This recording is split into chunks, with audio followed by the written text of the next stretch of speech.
Welcome to Forged in the Fires podcast with Fireman Rob. Being a fireman, father, veteran, husband, world record holder, and Ironman, he brings stories of experience to impact your life while challenging you to live it. What do you want from your life? Why do you want it? Are you willing to go through the challenges to get there? If you have the courage to take that first step, let this podcast be the catalyst to start your fire, while you bring the resilience to make it continue to burn. Our lives are made up of moments called right nows. So let's get started. Forged in the Fires podcast with your host, Fireman Rob, begins now.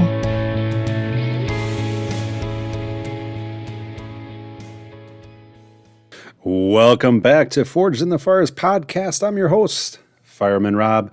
Well, today's podcast, I'm actually going to go into the archives of In the Zone. It's actually a show that I do on our new channel called Endurance Zone TV. If you haven't stopped by and needed to check it out, go to endurancezonetv.com. You can get it on all your mobile devices, Roku, you can get it on Apple, you can get it on Google Play. But I do a lot of different podcasts or actually interviews with individuals that are in the endurance sports community that have impacted lives in the endurance sports community. The people that I did all these interviews with had some great stories, so I wanted to give those to you as well. The first episode comes from a wonderful pro triathlete who had a long career doing races. Her name is Belinda Granger. Enjoy the interview.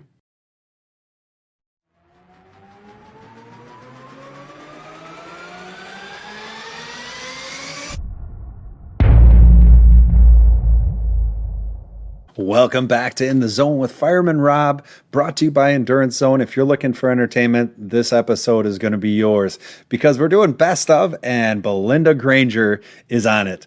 Oh, you better be ready for some excitement.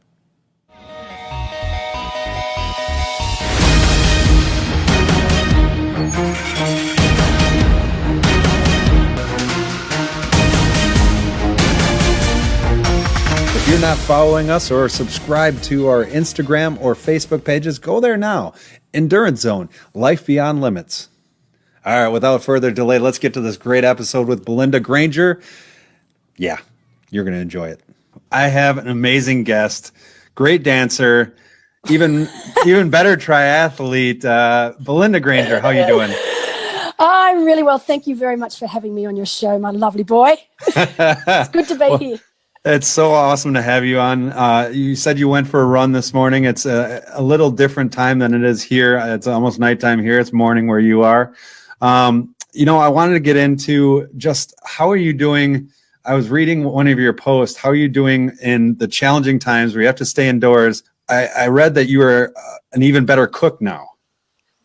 Well, that might be pushing it a little bit too far. I'm getting a little bit more creative because I've got a lot more time on my hands. Normally, you're rushing to get meals on the table as it is when you've got so much else going on. And so now I've got, a little bit more time to read a recipe, to go and find a recipe, read it, plenty of time to shop for the ingredients and to get it on the table. And when you don't have that much else going on, it's actually really nice to sit down to a nice meal and something that you haven't had before. But yeah, it's been strange.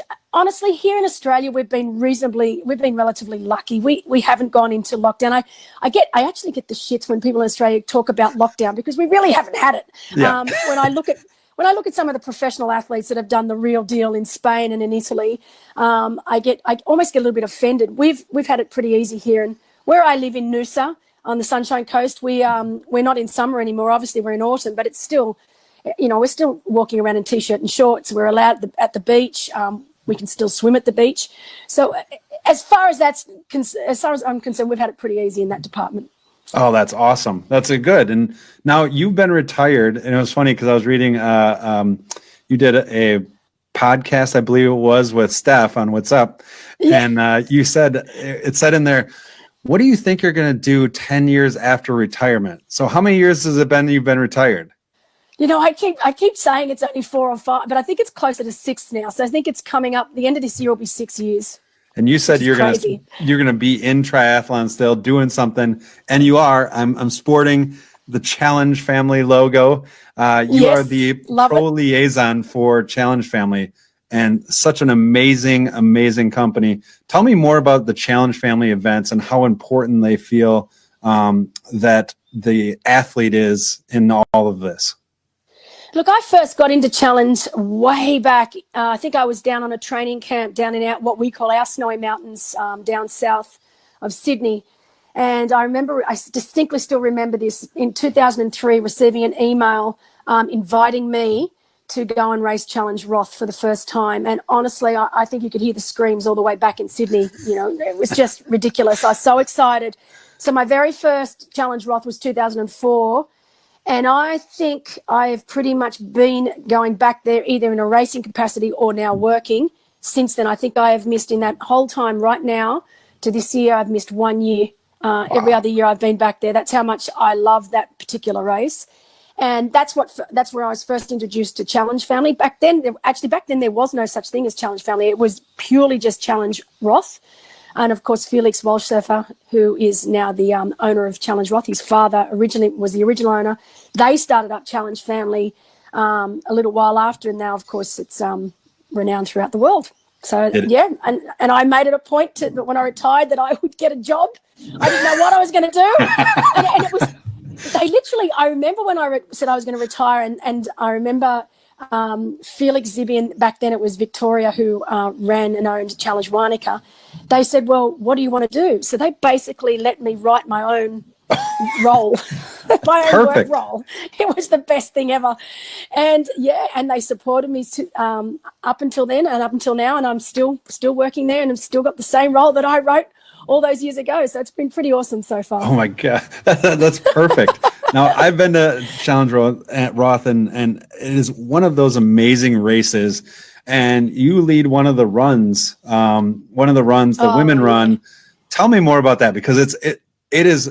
My wife and two daughters got to do it, and it was unbelievable the amount of pink that was out there. It's crazy. And I remember when the Challenge Women's Run first started, Mimi, who runs it, and there's quite a few people involved behind the scenes, but it's started as something quite small, and now to look at the size of the event now, I laugh every year. Every year I go back and it's bigger and better than the year before. And one of the best things about that run is the actual warm-up that we do. I don't know if you were there for the warm-up. Yes, it was. Because you had the Bachelor, Andrew Baldwin, leading, and I was like, this is Belinda's doing. It is unreal. I think one year we had Jan Frodeno, and that was the funniest thing ever, because he's the most uncoordinated man on this planet. He may be the greatest triathlon on the planet, but he is so uncoordinated. He was out of time on every step up on that stage, but I was laughing that hard. So I love that event. And it's funny that you bring that event up, because we've just literally started an email going around where we are going to actually hold a virtual 5K run event on that day when it was supposed to be. Obviously, it's not on this year when it got cancelled. So we are actually going to be running a 5K Challenge Women's virtual 5K, which I can't wait to be a part of. And I've actually suggested that everyone has to video themselves warming up, and the sillier it is, the better. So I can't wait to see some of those videos. And where can they go to register for that? Look, they've just it's just started. So I think they have just put their first post up on Insta. So if you go to Challenge Women Insta page, you'll get all the details there. And I know that they've literally just started putting that up, because we've just been asked questions. I know Laura Siddle is right behind it all. I'll start putting some posts up too on my Instagram page, and I know Laura's also put some up on hers. So as more information comes through, we'll update that as well. And we'll share that as we get more information, because it's such an amazing it should be group. Good fun. And as you know, it's not about times. No, I've already said that I've already put down that I'm getting close to running between the 6 and 7 minute kilometre pace, which is, back in the day when I was racing, it was around the 4 minute K pace. It's now moved south quite a few minutes. So times are irrelevant. Unless you're going to a dinner party where they have a really fine wine, you may get back to that race pace. I could. And in fact, that's the sort of stimulation that is needed these days to get me back to race pace. Now, I want you to talk too about Challenge Roth, because it is such an amazing venue. It's such an amazing race. Like you said, you haven't missed it. No. Why is that? Because you haven't missed it. Why haven't you missed it? Look, I remember obviously turning up in 2004 and with the intention of winning it. I mean, obviously, as professional athletes, as any athletes, you go there to give your best, and I wanted to win that event. Very difficult to win any event on debut, and I remember thinking at about the 21-kilometre point of the run that this race was mine and I was going to win it the first year there, and I just thought this is the best thing ever. Long story short, I got run down by Nicole later with about 2 kilometres to go that year. And, you know, normally I would be devastated to have a win almost in my grasp and then to lose it on the last kilometres.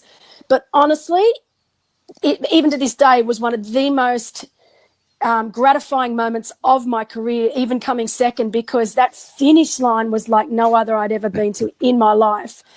And I made it my sole mission the next year that I was going to finish first. And of course I went back in 2005 and I did win it. And there is a finish photo that one of the sponsored photographers took on the finish line, and it doesn't even need a caption. It's just my face holding the beautiful lion trophy that you get given. And the look on my face says it all. I don't think anyone's ever captured me at that particular point in time where it's just like, have I really just done this? This is the best thing ever. So, yeah, that's why I keep going back. And now, obviously, the last 6 or 7 years, I've been working behind the scenes, but I've been there. And now I'm living through the winners. So, you know, last year seeing Lucy Charles win it and seeing the look on her face. Seeing Andy Dreitz last year win it for the first time, and of course really special for him coming from the region. We hadn't had a local winner for a long time, so even to see them and to see their expressions on their face, the amount of pleasure that gives me is crazy. Yeah, it's just great.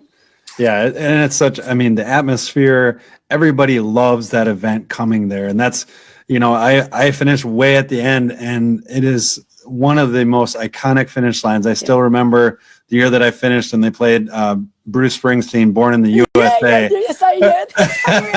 But this is the sort of thing they do, you know. Someone would have told them that you were coming, that you were almost there. And it's just those tiny little things that you don't even think about, but they do. Yeah. They think of everything because they care about everything, and they care about every single one of their athletes, not just the professional athletes. It doesn't matter if you're first across that finish line or if you are the last finisher, and everyone in between. And Felix and his sister and his mum are basically on that finish line from the very beginning to the end of the night. And I don't know how they do it. I'm exhausted. I have to. I admit I'm not there the whole time. I have to take a break, but they're there the whole time. It's just it's unreal. It is amazing, and I love it. And it's such an amazing event. And you know, you've had an illustrious career. I mean, 15 full distance wins. You've raced over 50 times, I believe the number is. And then you're in the Australian Triathlon Hall of Fame. That's pretty impressive, to say the least. What was one of your favorite wins besides the Challenge Roth? Yeah, Challenge Roth is definitely my most memorable full distance finish. But I'll be honest, very, very close behind, and I'm talking a smidge behind, was when I actually went and raced Ironman Canada when it was in Penticton for the very first time. And the reason being is, one, it was my first time ever to Canada, and it is a stunning and spectacular country, absolutely out of this world. But also because I went to that race not knowing what I could achieve there. It was a race that, it was back in the day when you could actually still enter Ironman races 2 weeks before. So my coach, Brett Sutton, back in the day, literally sprung it on me 3 weeks before the race and said, "You're racing." And the reason he did that is because back then I was having a very big rivalry with gun Canadian pro Lisa Bentley, and she would come to Ironman Australia every year. The one race that I wanted to win but never did in the 10 years that I did it. Got second plenty of times, but I never got to win it. And he said, "Belinda, you're going to go to Ironman Canada and you're going to beat her at her own game." And I said, "I'm not going to Ironman Canada and get beaten by her twice in 1 year. Once a year is bad enough, thanks very much." But everything he said psychologically worked. And I went there. Long story short, I did win it. I beat Lisa. So I got to beat her at her own race, and she got to see what it felt like, which was great. And that was the most satisfying, I have to admit, the most satisfying, because I truly didn't believe I could do it. And my coach knew I could, and he was right. And the lessons I learned that I took away from that day lasted me for my entire career from then on. So I got more from that race than I've ever got from any other race. What would you say like those lessons were? Because I mean, a lot of age groupers get into their own head and they don't understand that, I remember when I started and I was 23 years old and I got passed by an 83-year-old lady on the run. And I'm like, I suck. And it was like, I bonked. And it was like, what is that mindset that you have to get into to be able to keep pushing beyond those comfort points? And you know what, now that I am a little older and a little wiser, I turned 50 this year. Although I've been told because this year's getting written off that I don't turn 50, I can still leave 49. I'm 49 for 2 years. I like it. But back when I was younger, and I'm talking early 30s to mid 30s even, you don't appreciate just how important mindset is. I must admit, I'm like, mindset, all this psychology mumbo jumbo, baloney. It's all about getting as fit and as fast as you can. You can only do that by putting in the work, and that's all that mattered, just the physical.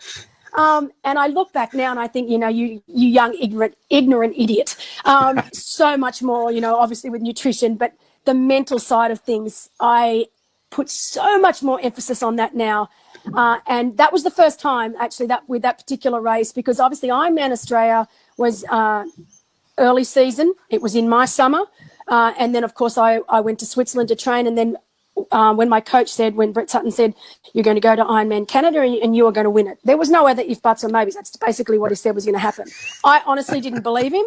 I'm like, yeah, sure, whatever. Lisa Bentley absolutely just annihilated me again, I think for the 6th or 7th time in a row at Ironman Australia. She was going to do it again. So she's going to get two out of two in the year.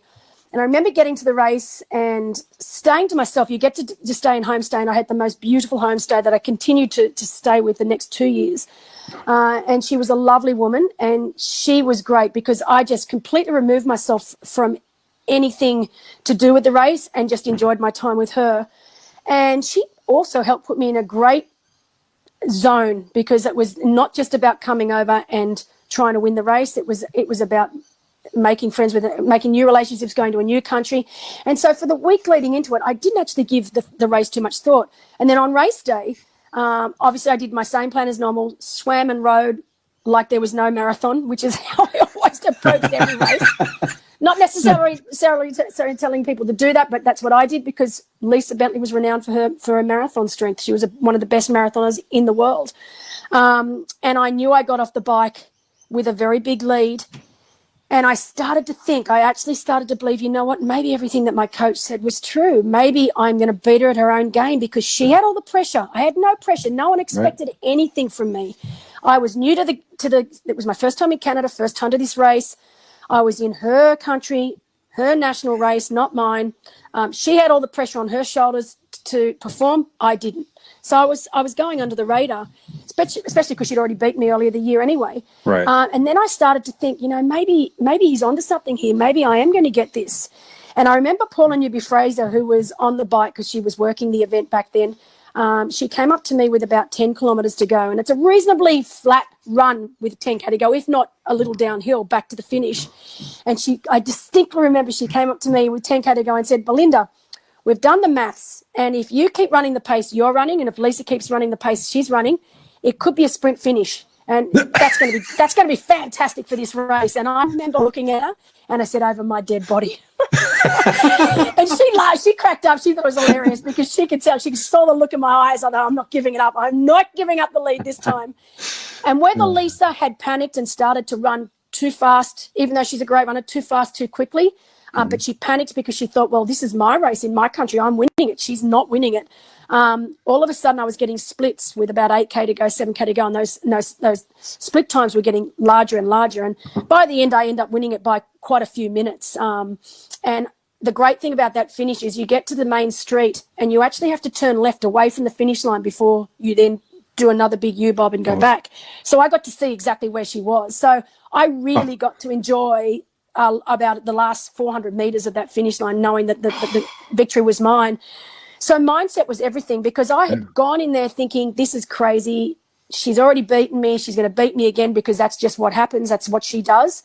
Right. Without even thinking about the mental side of it, that she had all the pressure on her shoulders. I had zero pressure on my shoulders. I just had to go out there and do what I love to do, love it, which I did. The bike course in Penticton is the most spectacular bike course I've ever done, even to this day. Glorious bike course. And I enjoyed it. And it was really only that little tiny moment when Paula came up to me and said, it could be a sprint finish. And I'm like, no, it's not. So yeah, the way you mentally approach a race is everything. And it can make and break you regardless of where you are at physically. So yeah, I have given a new appreciation to this thing these days. Yeah. And it's hard because when you're, the question I always like to ask people when they're in the lead is, how do you mentally not take yourself out of the race, thinking of, who's behind me? And just like you said, like when Paula told you, hey, this could be a really close race, now you're starting to play demons with something that doesn't exist yet. Exactly. And I could have, because I'd been in that position before. Every year at Ironman Australia, the same position, I'd get off with a hefty lead out of T2 and she would run me down. And, each year I'd get a few more minutes thinking, this is the year, I've got that few minutes up my sleeve. She'd just run a few minutes faster. So when Paula said that to me, I could have easily just gone, well, same old, she's going to get me, and just waited for the past to happen. But I just think, because it was like I put my foot down and said, no, enough's enough. This has happened to me too many times and it's not going to happen again. And it was the same attitude I went into Roth the second year. The first year was a learning year. And I'd been told, I'd spoken to Chris McCormack, who'd been through the same process with Lothar later in Roth. And he said, the first year, don't set your expectations high, but don't just think you're going to win this race, because with every race it's a tricky situation. It's the Germans go for the Germans, and you've seen it. It's very very difficult if you are an outsider coming in. It's very very difficult, and there are lessons that need to be learnt before you can let that happen. And so I did. I just used that first year. I gave it everything, but I just took away so much that I would then use the next year to make sure that I wasn't going to let Nicole Later or any other top German run me down. So and I think that's the most important thing with races, that no race is a failure. I have so many of my age group friends come back to me and say, oh, that race was a disaster, I'm just going to forget that one, put it away and pretend it never happened. I'm like, no, don't do that. It did happen. And I said, as long as you can take one positive away from a race, then it is not a failure. And you take that positive and you use it for your next race. And I've done that every single time. Hey, my very first long distance race, I DNF'd. So I did my first run back in, I think 2000 was my very first. And I went in all guns blazing, thinking I was going to set the world on fire. And basically I got a flat tire. I didn't know how to change it. Spent 18 minutes on the side of the road as a professional athlete, mind you. Blew up, tried to make up all the time I'd lost on the bike, on that first half of the bike, and the second half of the bike, blew up on the marathon, made it to 17K, and walked off the course in a screaming heap, crying and thinking my world was over. So, and people say, oh, that must have been terrible, your first one, what a disaster. I'm like, no, I learned more from that race than any other race. And learned how to change a tire. It never happened again. Yes. My husband made me change every single tire in every single training session from that point onwards. So, yeah, that's not a problem anymore. Yeah, you're like, it's never happened on my trainer. Exactly. It never happened. Well, and even when it has happened, I've had someone there to train it for me. There you go. For me. So ridiculous. But so, yeah, and it wasn't a disaster. It wasn't a failure, because I made sure it never happened again. I think in the 50 iron distance races that I've completed, I DNF'd my very first, and then I think 10 years later in Kona was the second time I DNF'd, and it's the only one I regret, because I just walked off. I walked off for no reason. I walked off the race course because I just didn't want to do it anymore. And if anyone asked me any regrets in my career, that's the one and only regret I ever had, because there was no excuse. I just didn't want to. I didn't want to have a bad race, and I was having a bad race, and I just mentally didn't want to cope with that, which is crazy. But we're all human. We're all human, and we all have our soft spots, so to speak. But again, I won't regret the whole career. I can do that. It's okay. Yeah, well, and like you said, you learn from it. I mean, obviously, you do. You learn from it, and you never happen again. I still remember. I think it was the year that Chrissy flatted in Kona. Yeah. and they had you comment on it.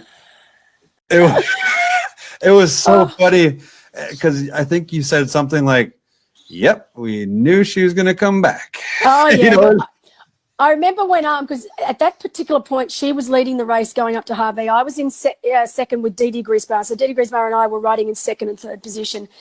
And we saw her on the side of the road. And, she put her hands up because she'd blown out all her canisters. Yep. And so I felt so sorry for her. And then I remember turning back and screaming to her, "Don't worry, you'll get it fixed and you'll be back on the front in no time."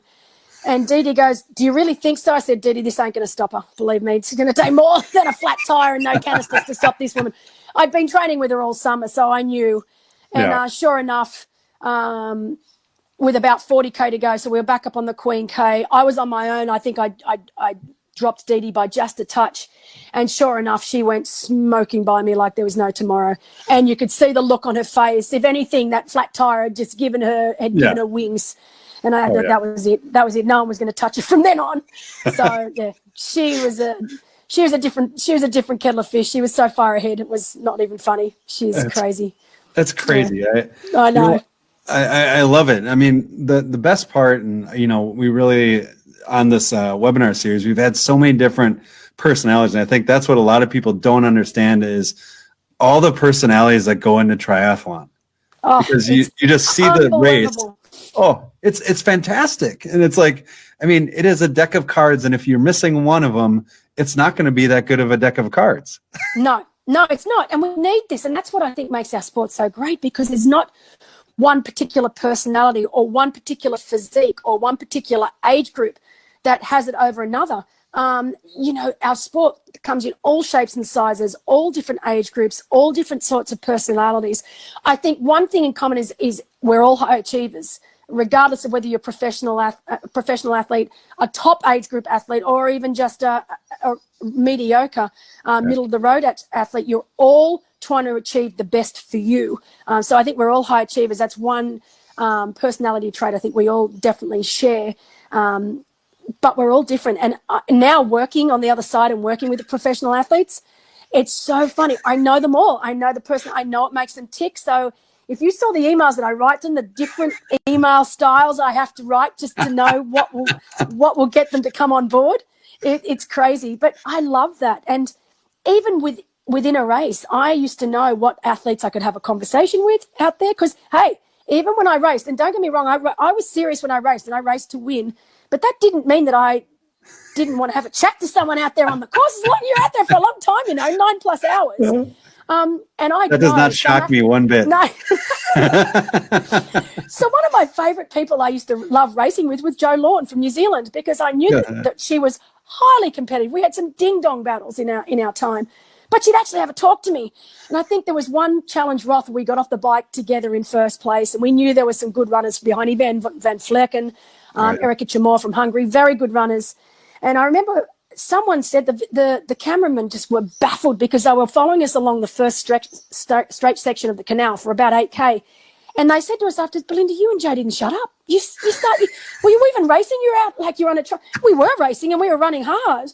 But that's how we get our comfort, that we actually, I race better like that. So I know Welchie was the same. Greg Welch was the same. He was a big personality. He wasn't one of those people on the start line before a race that was just there in his own zone. Whereas you had people like Dave Scott, Mark Allen that you couldn't get a word out of. So, and I don't think there's one right or wrong way. You are who you are. So, and even today, Daniela Riff keeps to herself. Mm-hmm. You're not going to get much out of her on the race course, but Sarah Crowley, you will. So, and they're all brilliant athletes. So it's I love it because it makes our sport exciting, and it's it never gets boring. Boring. I love that, because that's an insight that I think a lot of people don't understand. Is they look at pro athletes and they're like, oh, they're all like this. They're all that type A, straightforward, and it's like, no, it couldn't be farther from the truth.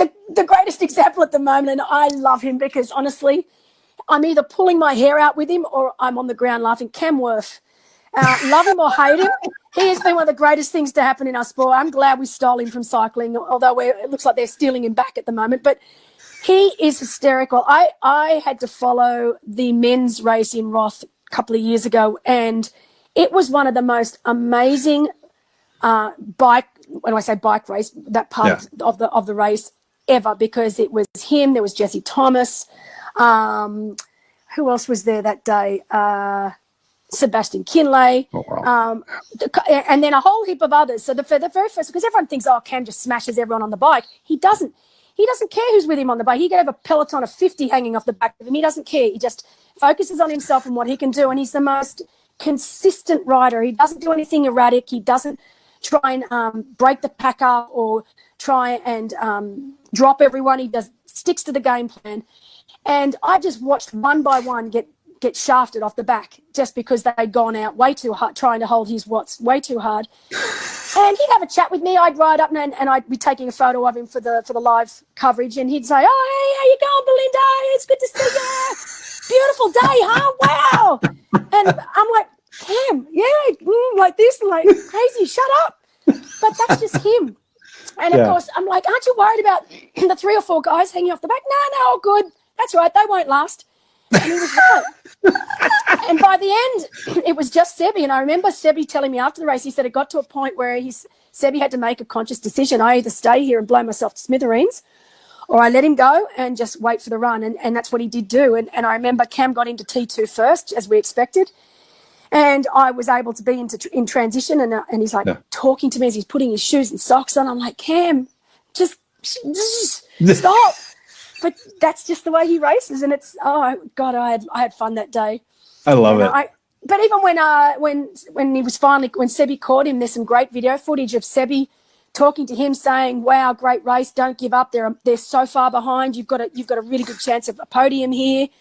And just even the camaraderie between those two that day was just it was awesome. I thrive on that now. I get goosebumps talking about it. So everyone says don't you miss racing? No, because I get to race through all these guys now. It's even better. I get to sit on the motorcycle. Yes. This thing's motorized. I'm living the dream. I love it. I love it because you look at your whole career and you look at who you are now, and you really embody what you say. Is you really took a passion that you have and made it into a lifestyle. And that's something that, so many people can take away from what you're talking about today and all the stories. My gosh, those stories are fantastic. You're coming on again. You're going to come on again because I can only imagine you have a lot of stories. Honestly, it's always funny when you get to a race and quite often we do. When you get some of the old school guys there, so Welch, you'll be there. You'll get Craig Alexander, who's one of the best storytellers on this planet. So if you ever want to get someone, get him, because it always involves a couple of bottles of wine. I won't lie. And then if you get someone like Macca, Mark Allen, some of the stories, and we start telling these stories, and honestly, they last for hours, and they're brilliant. They are really brilliant. And so none of them were on social media, so these stories stay with these people, and that's the great thing. Exactly, they're brilliant, and I still love them. Some of these stories I've heard 5 and 6 times now, but I don't care. They're just as good as when they were told the first time. A little bit of exaggeration creeps in here and there, but nothing gets in the way of a great story, as they say. No. I love it, and you've hit the nail on the head. I started this sport as an age group athlete when I was in university, so way back. And the reason I got into the sport is because I looked in the mirror one day. I was always sporty as a kid. I was always competitive as a kid. And I looked in the mirror one day, I think it was my 2nd or 3rd year at uni, and I no longer liked what I saw. I was overweight. I wasn't fit. I got really depressed. It wasn't me. And so I needed to find a sport that was something new. So I had no benchmark. To go on. I'd been a swimmer. I'd swum at school. I'd done athletics at school. I was a gymnast for many years. So it needed to be something completely different, that there was no benchmark, that I could start afresh. And I'd heard of this sport, triathlon, but I didn't know too much about it. So got into it from there as an age group athlete. Never thought it would become my profession. Met my husband, Justin, who said, my future husband, Justin, who said, you could actually do pretty well at this. You've got a lot of natural talent. So from there, went on to being a professional athlete. So I feel like I've sort of come full circle, because I only ever got into this sport as a lifestyle, as a way of improving my lifestyle. And so now to be back doing it because it is my lifestyle and it's what I love, and I've never lost that. It's great. And I'm just lucky enough to have had that 20 years where I was a pro athlete that actually able to make a living from it. I mean, I never, ever take that for granted, not for a second. Oh my gosh, I love it. Well, Belinda, it has been a pleasure talking to you, and definitely we'll have you on again. And there's a lot of good things that are going to be coming up on the T0 Endurance website and, challenge and all this good stuff that Daytona, it is going to go. Well, look, I honestly, one thing I can say to everyone out there, and obviously this whole year, the whole 2020 is the unknown. None of us know what's going to happen. We can all predict. We've all got our wishes. I know I have my wishes. But at the end of the day, what's going to happen is what's going to happen. And there may be a chance that no races will go ahead this year. But that's not how I like to look at life. I'm not a pessimist. I've always been an optimist. So I'm going to go with that race will go ahead in December. And now with the PTO on board and having the championship event, it is going to be, without a doubt, one of the most incredible events ever. I can't wait. The team that runs Challenge Daytona, Bill Christie, the race director, Gillian Wilkins, amazing. I only got to meet them for the first time last year and work that event for the first time last year, but truly the most incredible people with their hearts in the right place. I'm talking to Gillian pretty much weekly now, sometimes daily, about this event. That's how serious that they want this event to go ahead, and I know they are going to move heaven and earth to make it happen. So, let's hope. And it's December. It's our last month. So let's hope we can have it. But at the end of the day, the worst case scenario is that, we just look towards 2120, and that's just going. Can you just imagine how huge 2120 is going to be? It's going to be an athlete's paradise, because there's going to be that much to pick and choose from. That's going to be an athlete's only issue, is deciding what race to do, because there's going to be that many great races. And so anyway, I always say, be there. Positive attitude. Let's at least look for the end of the year, and that's the best we can do right now. I love it. Belinda, thank you so much for inspiring people today. No problem. Bye. Ciao. Bye. What a great interview with Belinda. She is such an amazing individual. Definitely has a zest for life, that's for sure. Thanks for joining us on Forged in the Fires podcast with our special In the Zone edition. Remember, your strength is in your passion. We'll talk to you again soon. Thanks for listening and supporting the Forged in the Fires podcast with Fireman Rob. Remember, don't forget to like and subscribe to this podcast, and please share this episode with a friend or family. To find out more about Fireman Rob or reach out about a question, go to www.firemanrob.com. Until next time, live your life forged in the fires.